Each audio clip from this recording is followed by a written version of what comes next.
Bienvenue, bonjour, bienvenue dans Dimanche en politique, votre magazine de débat régional. Bonjour à vous Laurent. Bonjour Patrick. Alors, 4e émission que nous consacrons au mouvement des Gilets jaunes. Le président de la République a annoncé des mesures en début de semaine, mais il a également fait appel aux territoires et à leurs élus. Alors justement, la solution pour sortir de la crise sociale et démocratique que nous traversons peut-elle venir des territoires? On en débat cette semaine avec nos invités. Tout d'abord, un gilet jaune, Jean-Michel Rossi, bonjour à vous. Bonjour, merci de m'avoir invité. Alors, vous vous définissez plus dans l'organisation que dans l'action, dites-vous. Vous avez notamment animé l'Assemblée générale des Gilets jaunes de Haute-Garonne. C'était dimanche dernier. Dimanche dernier, oui. C'était effectivement la première Assemblée générale des Gilets jaunes d'Occitanie. Et également la première Assemblée générale de France, puisque jusqu'à maintenant, ça n'avait pas été fait. Et ça s'est plutôt très bien passé, très construite et productive. Face à vous, des élus, un représentant de la majorité, tout d'abord, Jean-Bernard Sempastous, député La République En Marche des Hautes-Pyrénées. Bonjour à vous. Bonjour à vous. Et puis Jean-Louis Puységur, bonjour. Bonjour. Vous êtes vice-président de l'Association des maires de France, en charge notamment de la ruralité. Et vous êtes également le maire de Pointy-Sinard, en Haute-Garonne. Alors avant de vous donner la parole, messieurs, on écoute celle des citoyens. Soutiennent-ils toujours le mouvement? Laurent, que pensent-ils des annonces du président? Et puis, quelles issues voient-ils à ce conflit social? Réponse dans les rues de Cahors. Les annonces d'Emmanuel Macron, qu'est-ce que vous en pensez? Est-ce que vous pensez qu'il a désamorcé le conflit? Non, je pense pas. Bon, c'est surtout du vent, ça. On verra en janvier comment ça se passe, mais c'est des mesurettes qui sont balancées comme ça. D'après vous, quelle serait la mesure qui permettrait de sortir d'une sortie de crise? Augmentation des salaires. Depuis 10 ans, les salaires sont bloqués, il faut augmenter les salaires. Et le fait qu'il y ait de la casse en marge des Gilets jaunes, est-ce que ça peut vous pousser à vous désolidariser du mouvement? Ah non, pas du tout. Ah non, il faut continuer quand même, il faut continuer de se battre. Est-ce que vous pensez que les Gilets jaunes et les lycéens devraient faire une pause pendant la période des fêtes? Je suis un peu mitigé parce qu'avec ce qui s'est passé à Strasbourg, peut-être qu'il faudrait pour que les autorités puissent faire leur travail correctement, qu'ils ne soient pas débordés. Qu'est-ce que vous attendez du gouvernement? De l'écoute, qu'on écoute les gens pour parce que s'exprimer c'est une bonne chose, mais si on ne prend pas en considération ce que disent les gens, ça ne sert à rien. Voilà.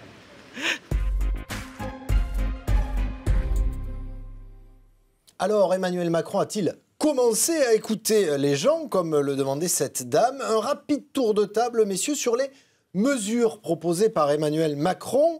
Est-ce qu'elles vous semblent constituer une avancée, Jean-Michel Rossi, ces mesures? C'est un premier pas. C'est un premier pas, il est fait. Il y en a eu d'autres précédents, parce qu'on dit qu'une actualité en chasse une autre, mais il y a déjà eu l'arrêt des taxes au 1er janvier 2019, donc qui a été un premier pas, puis là un deuxième. Mais ce n'est pas encore suffisant, il manque encore des totems qui sont très importants, comme par exemple les petites retraites, comme les pensions pour les personnes handicapées. Donc il y a encore des sujets qu'il faut qu'on traite, comme le problème... Retraites pour les indexer à nouveau sur l'inflation. Et puis surtout les revaloriser, clairement. Comment on peut comprendre qu'il y ait des gens qui vivent avec 400, 500, 600 ou 700 euros par mois aujourd'hui et qui fassent la queue au Resto du Cœur alors qu'ils ont travaillé toute leur vie? Oui, par exemple, c'est un sujet dont il faut qu'on débatte. Jean-Louis Puységur, vous en avez pensé quoi des annonces d'Emmanuel Macron? Écoutez, au regard de ce que j'ai cru déceler dans les demandes des Gilets jaunes, une certaine avancée sur leurs principales revendications, sur le SMIC, sur la CSG, sur un certain nombre de choses, autour de 10 milliards quand même. Du côté du président Macron, qui est un économiste, et j'y reviendrai, je n'ai pas retrouvé l'équivalent à la recette, c'est un petit peu inquiétant, mais j'y reviendrai. Un premier pas, mais considérant les zones rurales, je n'ai pas vu les zones rurales identifiées en tant que telles. Et ça, c'est un véritable sujet que j'entends développer. Et je dois dire qu'à ce sujet, moi qui suis un peu en train de ramer au niveau national à ce sujet, les Gilets jaunes me donnent un bon petit coup de main. On va y revenir. Jean-Bernard Sempastous, alors vous attendiez à ces mesures, vous, et vous êtes prêt aujourd'hui à les porter, à les relayer sur le territoire? Oui, je m'attendais à certaines mesures. Bon, après, on ne s'attendait pas au montant de ces mesures aussi rapidement, puisque c'était des mesures qu'on devait faire progressivement sur le mandat. Donc il a accéléré la machine, on va dire, en fin de semaine dernière et le week-end pour annoncer ces mesures. Donc maintenant, effectivement, il faut trouver 10 milliards. Ça va être le travail de l'Assemblée nationale cette semaine. Sur l'annulation de la hausse CSG pour certains retraités, moins de 2 000 euros Ceux par mois. aux revenus les plus modestes. Ouais. Est-ce que c'est quoi? C'est un ajustement, une reculade? Non, c'est un ajustement. Au sein de la majorité, il y avait quand même, lorsqu'on a discuté de ce point-là, du montant, à quel montant on prenait l'augmentation de la CSG, c'est vrai que ça avait fait des remous chez nous, des remous, tout est relatif, mais on en avait discuté. Donc c'est vrai qu'arriver jusqu'à 2 000 euros, je crois que c'est un bon signe, c'est plus juste. Alors, autre moment fort de l'allocution d'Emmanuel Macron, voici ce qu'il a dit. Il a dit « Je veux que soit posée la question de l'organisation de l'État, de la manière dont il est gouverné et administré depuis Paris, sans doute trop centralisé depuis des décennies. » Est-ce que, d'après vous, Jean-Michel Rossi, le président a compris finalement le ras-le-bol qu'avaient les gens de ces décisions qui viennent toujours d'en haut? Quel était le rôle fondamental d'une préfecture à l'époque des rois? C'était bien de relayer l'information de la province vers Paris, on est bien d'accord. Aujourd'hui, est-ce que ce rôle est toujours en cours, concrètement? On a plus l'impression que c'est Paris qui envoie les informations vers les préfectures et qui les exécute directement sur région. Comme on me disait il n'y a pas très longtemps, couture sur le pantalon, quoi, voilà. C'était, voilà. Alors que la base, c'était effectivement de remonter toutes ces informations. Mais pour vous, en tant que Gilets jaunes, est-ce que c'est une revendication importante, moins de verticalité, plus de concertation? Est-ce que ça fait partie des cahiers de doléances que vous adressez? Bien sûr, ça fait partie des choses qui effectivement doivent se mettre en place impérativement. Il y a une coupure nette et franche entre Paris, qui est la France, et la France d'en bas. C'est une évidence même.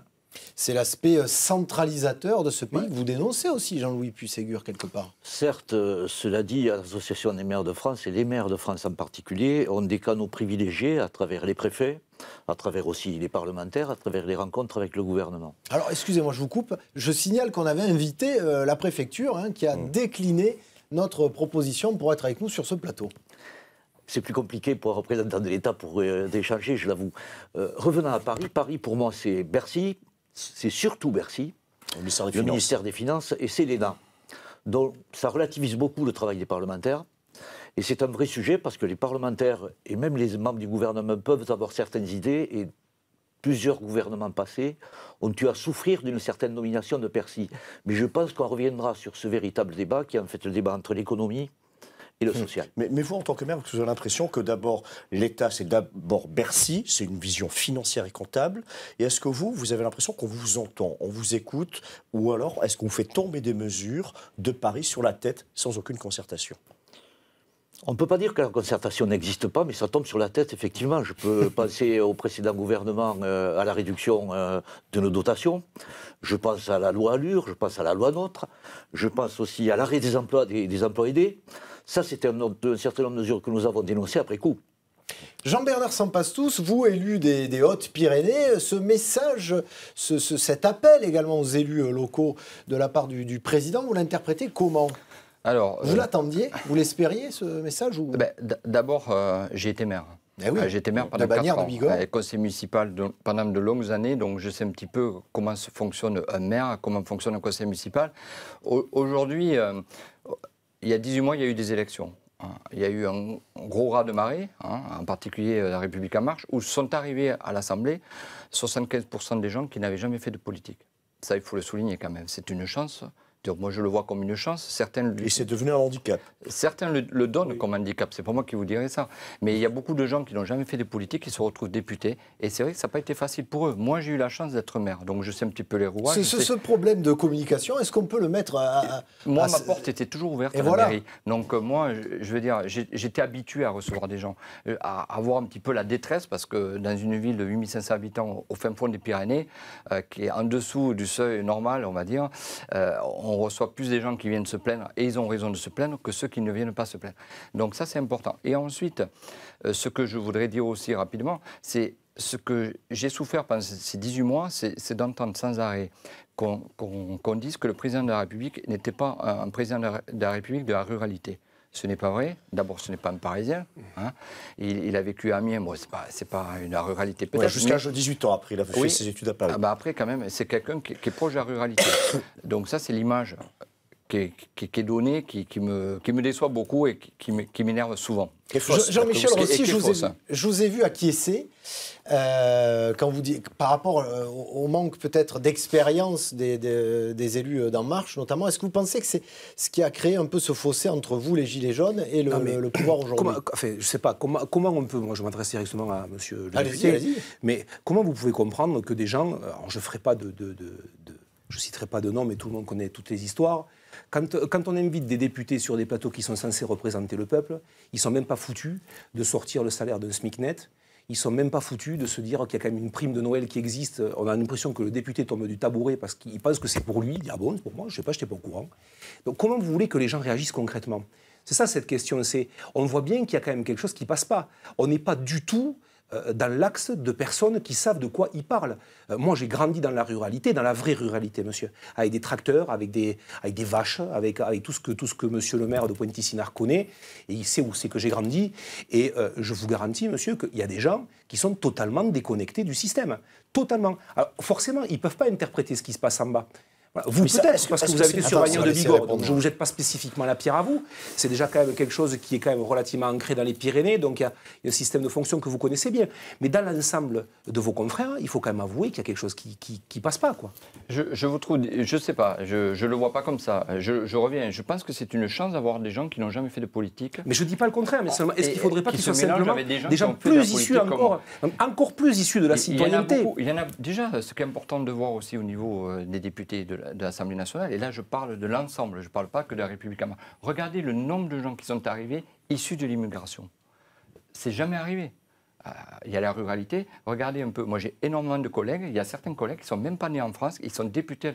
Non, mais ça, c'est pas la question que je vous pose. Non, mais je vous dis simplement, est-ce qu'il ne serait pas plus intéressant de mettre des gens qui soient vraiment issus encore plus de la vraie citoyenneté, parce qu'on a l'impression que c'est un casting qui a été fait, si vous voulez, en fonction des postes qu'ils ont occupés et qui donc étaient à peu près convenables pour qu'on puisse les asseoir à l'Assemblée nationale. Oui. Et j'ai pas vu Josette la coiffeuse, j'ai pas vu Robert le boucher, voilà. J'ai pas vu des gens qui soient capables d'avoir l'intelligence d'un débat, d'être accompagnés peut-être avec des gens spécialisés à côté, mais qui soient capables de dire attention, là je pense que vous faites une bêtise parce que ce truc que vous êtes en train de présenter, ça passera pas en bas parce qu'on les connaît et ça va pas le faire. Je sais pas, c'est une idée, je dis ça. Mais les gens qui représentent les territoires à l'Assemblée nationale, ce sont des gens qui ont été élus. Oui, donc pas le contraire. Je veux dire, c'est des électeurs qui ont fait le choix de les porter à l'Assemblée nationale. On va avancer justement dans cette émission pour voir comment éventuellement, justement, le système peut évoluer, voire changer. Hein. Alors, et on va voir également comment, justement, les Gilets jaunes, vous organisez. Comment vous recueillez à la fois les doléances, les revendications, et comment les élus de la région et les préfectures éventuellement peuvent les faire remonter. Élément de réponse avec Bruno Frediani et Frédéric Dess. À Roxarrière, sur les coteaux du Giroux, le débat s'invite dès le parking de la mairie. Du jaune au cœur de l'hiver, depuis que le maire a ouvert aux 700 habitants un cahier de doléances. Bon, alors on a besoin du cahier de doléances. Oui. Voilà. Il y a une dizaine de personnes qui a répondu. Dizaine de personnes, c'est bien déjà. Qu'est-ce qu'on trouve parmi ces doléances? Des conclusions qui sont parfois brutales. Hein. Macron démission. Hein. Bon, ça revient. Je crois que ça revient autant sur les ronds-points, mais ça revient aussi sur le cahier de doléances. Et pas seulement, retour aux 90 km/h et de l'ISF, suppression de la CSG. Le flot de revendications ne cesse de se déverser dans ce bureau, y compris même depuis l'allocution du chef de l'État. J'ai pensé que vous seriez ravis d'exprimer directement et en haute voix tout ce que vous avez sur le cœur. J'en ai marre de payer. Pour rien. En plus, on paie pour rien et on ne sait pas où va l'argent. Là, il fait des réformes qui servent, à mon avis, que les riches. Parce que les riches, il n'a pas voulu les toucher. Là. Mais la hausse du SMIC. Ben, c'est pas... c'est un peu trafiqué, ça. Hein. Moi, pour moi, il n'a pas... Quid des fonctionnaires? Quid des fonctionnaires, quoi? Quand ils font leur calcul, prime d'activité plus revalorisation du SMIC, ça montait à 1 430 € net. Je suis pas très loin. J'ai 10 ans de carrière. Et pas de coup de pouce. Enfin, vous êtes à la limite, c'est ça. C'est quoi les fonctionnaires? On en parle de quoi? La revalorisation du point, pour l'instant, on l'a pas eu. Un malaise toujours vivace, en dépit des engagements qui visent à remettre le pays d'aplomb avec les élus ruraux. Un tel débat, il doit se dérouler aussi partout sur le terrain. Et il est des interlocuteurs naturels des citoyens qui doivent en recevoir les demandes et s'en faire les relais. Ce sont les maires. Je suis, moi, à l'écoute de c'est quoi cette aide? Et en quoi est-elle compatible et cohérente vis-à-vis de ce pourquoi nous sommes élus? En quoi j'aiderai à la reconstruction d'un lien de confiance entre un député et sa circonscription? Je n'ai pas de réponse. Une parole présidentielle qui reste à préciser. Depuis des mois, la présidente de la région Occitanie fustige les postures, le cinoche, l'enfumage de la France d'en haut. Mais aujourd'hui, la donne pourrait bien changer. Le président semble vouloir changer de façon de travailler, changer de cap. Et donc, je lui dis, banco, on y va, on travaille ensemble. Nous, on peut vous donner clairement les besoins de nos concitoyens. Et nous, on peut aussi fédérer localement. Il ne faut pas juste libérer les énergies du 440. Il faut libérer les énergies dans les territoires. Les territoires, comme un recours à la crise des Gilets jaunes. Un retour en grâce, à marche forcée, pour tenter d'apaiser la France des ronds-points.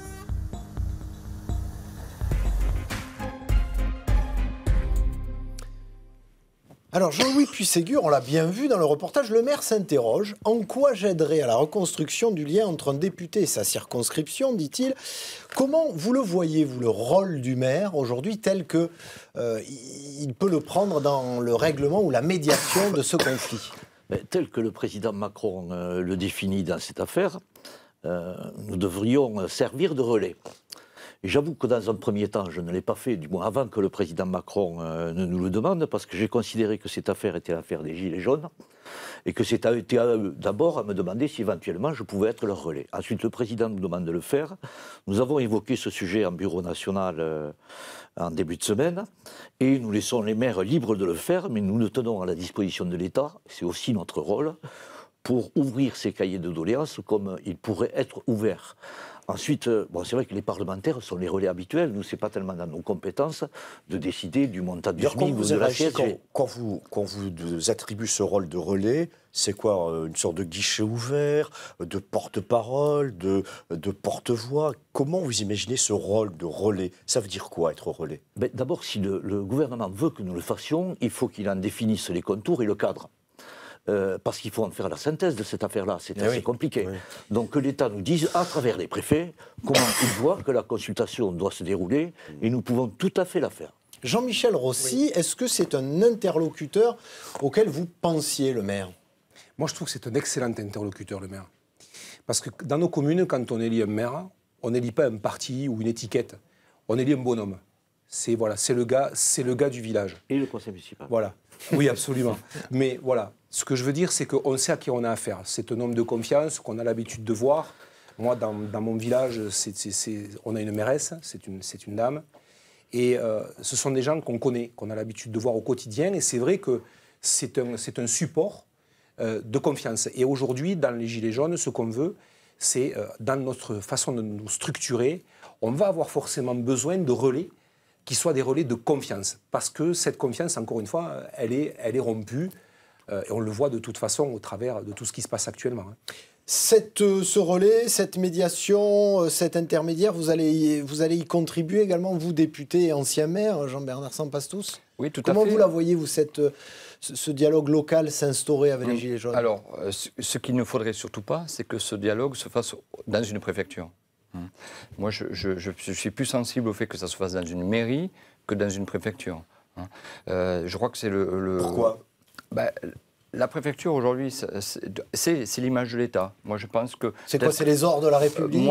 Voilà, peut-être que c'est cette image-là. Moi, ça ne me gêne pas. Mais je comprends que des Gilets jaunes aient plus envie d'aller discuter dans une mairie, dans la mairie du village où ils sont nés, où ils vivent, que celle de la préfecture qu'ils ne connaissent pas, où ils ne sont peut-être jamais rentrés, peut-être pour faire un passeport, et encore. Surtout que c'est déconcentré. Et c'est surtout déconcentré. Il y a une chose importante aussi, le maire et le conseil municipal, mais le maire fait partie aussi d'une communauté de communes, une communauté d'agglomération. Aujourd'hui, bien sûr, le maire, c'est important, mais il y a aussi les territoires. Hein. Ces territoires qui sont regroupés autour d'une communauté. Et je pense que là aussi, il y a des choses à jouer, puisqu'il y a énormément de compétences qui sont passées avec la loi NOTRe dans des communautés de communes. Alors on l'a dit, vous êtes en train de vous organiser, Jean-Michel Rossi. On l'a vu, il y a des cahiers de doléances dans les mairies, il y a peut-être des débats qui vont s'instaurer. Comment elles peuvent remonter ces doléances, d'après vous, à Paris, sans être dénaturées? Alors pour notre part, moi je suis l'initiateur encore une fois de la première Assemblée Générale des Gilets jaunes d'Occitanie. Donc nous, on va travailler sous forme d'Assemblée Générale, on va continuer. La deuxième a lieu ce dimanche à 15h. Bon, sachant que j'ai passé le flambeau, puisque c'est moi qui ai créé la première, et maintenant, si vous voulez, je donne en définitif l'enfant qui vient de naître à l'ensemble des Gilets jaunes, puisque c'est comme ça que ça se passe. Donc ça va être notre forme à nous. Et on va dans nos assemblées générales, au travers des jours qui vont arriver, constituer nos propres cahiers de doléances et on verra sous quelle forme, en tous les cas, où est-ce qu'ils doivent être déposés en fonction de la décision qui sera prise par les Gilets jaunes. Si on vous invite, par exemple, pourquoi pas une table ronde, par exemple, sur la fiscalité en préfecture ou autre, est-ce que vous irez? Comment vous vous organiserez pour y aller? Alors moi, personnellement, je ne sais pas, mais il y aura forcément un gilet jaune, éventuellement, oui, des assemblées générales qui pourra se porter volontaire sur ce genre d'invitation. Mais encore une fois, ce sera décidé en assemblée générale de qui, comment et pourquoi. Voilà. Quand on parle de débats également locaux, Jean-Louis Puisségur, vous les imagineriez comment, ces débats? Je ne sais pas si nous devons mener des débats, nous devons faire une synthèse des propositions. Bon, c'est tout à fait mener un débat. Les débats, c'est plutôt de notre côte et ensuite apporter justement ces fameuses... Absolument. L'idée d'un débat, le calmer, travailler sur le temps de parole, etc. Oui, mais bon, je pense que c'est pas... Bon, je sais faire, mais c'est pas à nous à porter le débat. Peut-être à y apporter notre contribution en tant que maire. Ça, je pense qu'il faudra le faire parce qu'il y a bien des sujets que nous avons ensemble. Oui, puis on a aussi des problèmes quand même qui sont liés à où les faire et comment. Tout ça, c'est pas réglé pour le moment. D'après ce qu'on a compris, la première Assemblée Générale, c'était sous la pluie, à 10 degrés et avec nos propres petits moyens. C'est vrai que les maires pourraient, par exemple, être à l'initiative d'un prêt de salle pour qu'on puisse organiser nos assemblées générales, par exemple. Ça peut être auprès de tous mes collègues, ça ne posera aucun problème. Voilà. Donc ça peut être une des solutions qui nous permettrait, à nous en tous les cas, d'avancer dans notre débat d'assemblée générale et de construire quelque chose, et autour de ce projet de construction, de pouvoir l'apporter ensuite plus haut. Un de vos collègues députés, Jean-Luc Laglaise, en l'occurrence, député de Haute-Garonne, Modem, disait, lui, souligner l'absence de volonté ou l'impossibilité des Gilets jaunes à s'organiser et la difficulté de recueillir les revendications. Alors comment vous allez vous mettre, vous, député, en lien avec eux pour essayer d'avoir les doléances les plus précises possibles? Moi, je pense qu'il y a des gens qui sont structurés. Hein. Sur le terrain, il y a des gilets jaunes qui sont structurés, d'autres qui le sont moins, hein, c'est sûr. Moi, ce qui me fait plus peur, c'est une récupération qu'il pourrait y avoir de certains groupes de gilets jaunes par des syndicats, par exemple, qui ont leur place, mais peut-être pas là. Ou autres. Hein. Je ne préfère pas le dire, parce que je sais que dans certains endroits, il y a des récupérations, que ce soit par l'extrême droite ou l'extrême gauche. Moi, c'est ce qui est arrivé un petit peu sur mes territoires. Moi, je pense qu'on a la chance aujourd'hui d'avoir ce mouvement. Je le vois plutôt positivement. Moi, ce qui m'inquiète plutôt, bon, une fois qu'on aura trouvé la concertation des lieux, là, les maires, je ne suis pas inquiet, on trouvera des lieux, c'est comment faire remonter et surtout qu'il n'y ait pas une déception. Mais remonter d'abord à qui? Au président de la République? Non, au gouvernement, je pense. Au Premier ministre. Au gouvernement. Après, il y a les associations d'élus qui sont importantes aussi. Il ne faut pas les déconnecter de ce mouvement. Si on déconnecte les syndicats et surtout les associations d'élus, on va rater le coche. Et vous, qui êtes représentant de majorité, ça va servir à quoi? C'est-à-dire que le président de la République s'engage à transformer cela en projet de loi, en décret. Toutes ces doléances, qu'est-ce que ça va devenir une fois qu'elles sont collectées et remontées? Nous, en tous les cas, tout sera écrit. Oui. Ça, c'est une certitude. Et à un écrit, on demandera une réponse par écrit. Oui. Non, mais ce qui est important aussi, c'est bon, je ne parle pas de finances, mais je parle de la réforme constitutionnelle. Hein. Je pense qu'on peut s'appuyer sur cette future réforme constitutionnelle, moi j'y crois, c'est ce que je dis, sur ce qui va remonter du terrain, du peuple, pour modifier certains points. Associer plus le citoyen à la décision. Ce n'est pas le nombre de députés ou de sénateurs qui va changer notre démocratie en 2019, 2020, 2030. Hein. Aujourd'hui, c'est peut-être d'autres fonctionnements. Le vote blanc, le référendum. Le président a ouvert une porte, et moi je trouve que c'est intéressant, mais il y a d'autres portes à ouvrir, en particulier comment faire remonter, lorsque plusieurs milliers de nos concitoyens ont une idée, à comment le faire remonter. Ça, pour le moment, aujourd'hui, c'est compliqué, même si les maires ont le pouvoir de faire remonter ces informations-là. Je pense que ça, c'est important. Et moi, je crois beaucoup le fait d'avoir fait ce mouvement de Gilets jaunes, que la réforme constitutionnelle qui devrait avoir lieu en 2019 soit encore plus forte que ce qui était prévu par le président de la République. Ben, ce n'est pas rien d'ajouter que c'est surtout un mouvement qui est issu des territoires ruraux ou périurbains, mais il faut bien dire que les territoires ruraux sont exsangues et qu'on ne s'en est pas trop occupé, et en parallèle de ça, les métropoles et les grandes villes regorgent, notamment de véhicules. Donc on a un vrai sujet commun. Bon, j'avoue avoir des difficultés à me faire entendre, y compris dans mon association, à ce sujet. Je ne sais pas si les parlementaires évoquent ce sujet, mais ça c'est un vrai débat. Autrement dit, on est dans un système libéral ou néolibéral, le bâtiment comme on veut, il faut y mettre du social. Et ça, c'est le vrai sujet. Comment on peut mettre du social dedans? C'est votre demande en particulier. Je pense qu'il faut le faire sur 3 thèmes principaux. D'abord, l'emploi de proximité, parmi lesquels l'agriculture. Quand on parle de services publics, etc., de commerce de proximité, est-ce qu'on peut faire du commerce de proximité quand l'emploi fout le camp? Non. Non. Deuxième sujet, et il n'est pas piqué des verres, c'est la santé et la santé de proximité. Oui. Bon, j'ai la chance, moi, à Saint-Gaudens, justement, Carole Delgas s'en est occupée, nous avons un hôpital qui a été réaménagé, mais ce n'est pas le cas de tous les hôpitaux de proximité. Troisième sujet, la mobilité. Et là, oui, c'est au cœur, ça a été au début, à la base même du début du conflit. Rapidement, il nous reste 1 minute. La priorité aujourd'hui pour faire avancer les choses, d'après vous, Jean-Michel Rossi, c'est quoi? Vous organisez d'abord, vous coordonnez, c'est quoi la priorité aujourd'hui? Pour qu'on sorte un peu du conflit. Nous, notre priorité, parce que je compare toujours le mouvement des Gilets jaunes à un enfant qui vient de naître. Hein. Donc, vous savez, il naît, et puis après, il se met à 4 pattes, et puis après, il se met un peu debout, et puis après, il se met à courir. Pour l'instant, je pense qu'on en est à 4 pattes. Voilà, on en est là. Donc c'est un peu long, c'est vrai, mais il faut qu'on continue à se structurer, on avance et on va essayer de faire assez vite justement pour pouvoir nous rapprocher ensuite ou des maires, ou on verra par quel moyen on fera remonter tout ça, mais on se structure et ça, c'est notre principale priorité. Merci à vous, en tout cas, messieurs, d'avoir accepté de débattre, d'avoir fait avancer également ce dialogue.